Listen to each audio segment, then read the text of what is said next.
Aren't you glad we all came together today? How many people are dreamers out there? Yay, God. I ask Rich to sing that song for me once a year at least. And I guess I need to get a little bit better with it because it always makes me cry. Because isn't that the way it's supposed to be? We are one. The law of one. When one is harmed, all are harmed. When one is helped, all are helped. When one is healed, all are healed. And we're moving into that consciousness every day.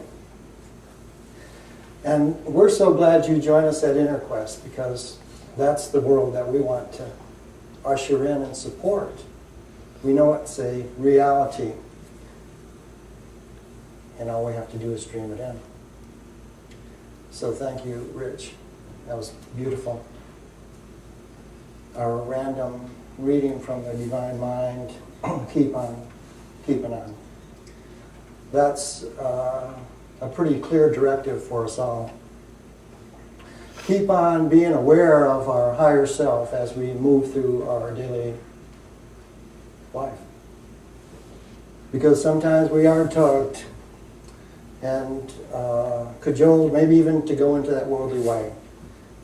But if we keep on keeping on and just breathe, take a breath before we take that step or say that word to remember who we are. We are spirit. We are the sons, the daughters of God. Because that's what heaven on earth is going to look like. We're all going to be one.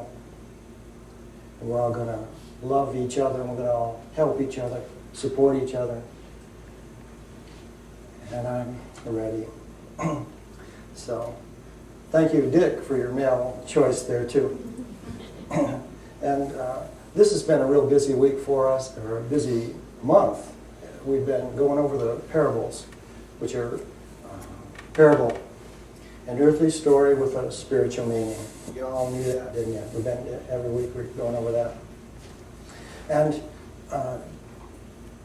Jesus taught in parables, and he taught in words and actions and demonstrations and just his energy.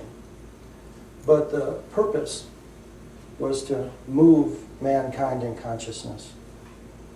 To move us into that consciousness that we are spirit, that we aren't just a mere mortal.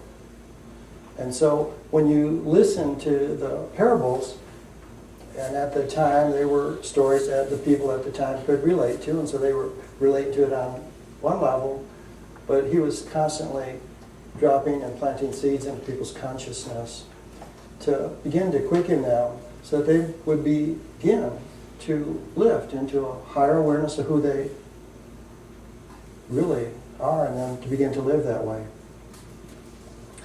So a lot of the teachings of Jesus was, first of all, wake up, pay attention, grow your consciousness, and prepare for greater. How cool is that?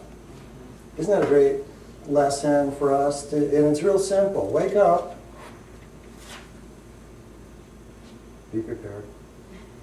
We live in a loving, supportive universe. And we have to move our consciousness. We have to expand our consciousness to begin to accept that. And once we walk through these parables, we can begin to understand the teachings that he was really giving people. Like, we start out, there's 5 kinds of parables that we teach. And the first parable is growth. A divine idea is dropped into our consciousness, and it begins to grow without us even being aware of it. The seed begins to germinate within us. And sometimes we all get ideas, we might not know where they came from. We might entertain it for a while, you know, because it quickens us. It wakes us up to something greater, maybe. The next parable is commitment. And that's when we begin to wake up consciously. We consciously wake up to that divine idea. Oh, that sounds good to me. And now we consciously participate. We become invested. And the parable of that was a guy was walking down the street, he looked into a field, saw a man working in the field. Below the ground, he saw gold. So he went and sold everything he had and bought that field. He was committed. He was investing in something greater because he could see the greater. Where the person that was working there couldn't see the greater. It was work for them, an opportunity for him to commit. When we get that idea that begins to quicken us, the only way that we can bring it to fruition is to commit to it.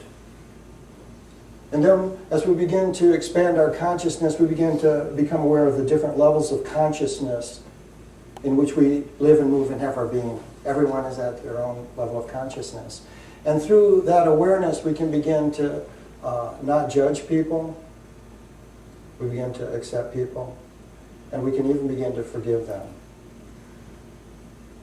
It's a pretty good step to begin to take. And then, as we support that, the next parables are about behavior. And behavior is how we act. How are we going to act with our brothers and sisters on planet Earth? Do we see them as our brothers and sisters? Or do we see lines on the globe, and it's them or us? To begin to see their level of consciousness, and our level of consciousness, but it doesn't matter. Own your consciousness, your level of consciousness, and express that.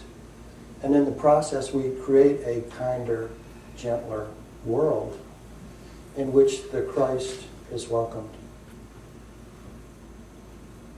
You see, we call forth the Christ.